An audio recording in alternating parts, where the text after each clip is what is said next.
देखिए, मैंने बाहर जेल से निकलते वक्त भी इस बात को कहा कि आने वाला चुनाव लोकतंत्र को बचाने के लिए इसलिए भी है क्योंकि मुझसे निकलते वक्त जेल से इस बात का प्रेशर डाला गया कि आप किसी से बात नहीं करेंगे, मीडिया से बात नहीं करेंगे, अपना कोई पक्ष नहीं रखेंगे। मैंने कहा मैं मास्क लगाकर निकल रहा हूँ। मीडिया अगर कोविड प्रोटोकॉल का पालन करके बात करना चाहती है तो ये उसका भी अधिकार है और उससे बात करना ये मेरा भी अधिकार है। ये मेरा एक फंडामेंटल राइट है कि मैं अपनी बात कहूं। लेकिन ये कोई तरीका नहीं है कि आप किससे बात करेंगे, किससे बात नहीं करेंगे, ये भी पुलिस ही तय करेगी। तो ऊपर यूपी पुलिस काफी मेहरबान रही है। जी जी। भैंस चोर, बकरी चोर लोग हैं हम, भूमाफिया हैं, फर्जी जन्म प्रमाण पत्र है, फर्जी पैन कार्ड है, फर्जी पासपोर्ट है, गलत उम्र बताई है। कौन सा इल्ज़ाम ऐसा है जो बच गया? देखिए, मेरे वालिद 9 बार विधायक रहे और इस वक्त भी जब उन्होंने इस्तीफ़ा दिया था विधानसभा से तो वो सीनियर मोस्ट मेंबर थे और अभी भी पार्लियामेंट एमपी हैं। मेरी मदर एमएलए हैं। उन दोनों को कायदे में बी क्लास जेल मिलनी चाहिए थी, जो उनका अधिकार है। बार बार जेल अथॉरिटीज से कहने के बावजूद भी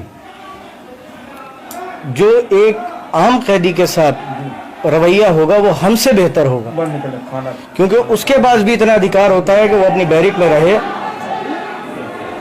कहीं घूम फिर सके। लेकिन हमारा एक तन्हाई, जो बड़े कुख्यात लोग होते हैं, आतंकवादियों को जिन 8 बाई 8 की कोठरी में रखा जाता था, जिसमें उसी में 10 बाई 8 की कोठरी थी और उसी में 2 फीट में टॉयलेट था, तो जो आतंकवादियों के साथ सुलूक होता होगा वो भी शायद हमसे बेहतर हो।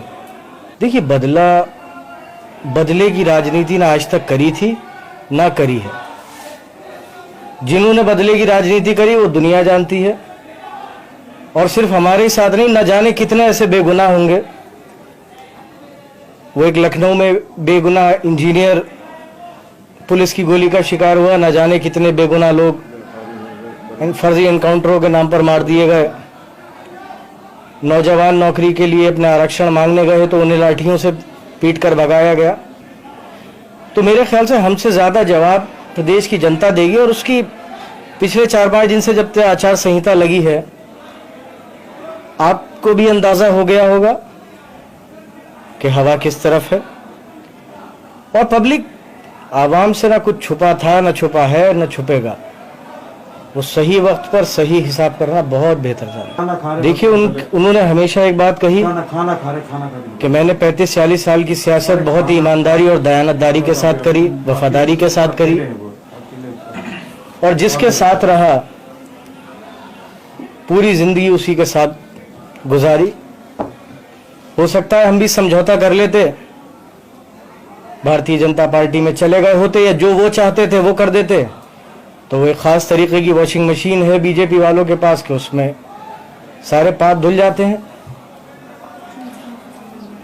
तो उन्होंने यही कहा कि मैंने सारी जिंदगी बहुत ही खुददारी और ईमानदारी से गुजारी है, और मेरे साथ जो हुआ उसका फैसला आवाम करेगी, पब्लिक करेगी।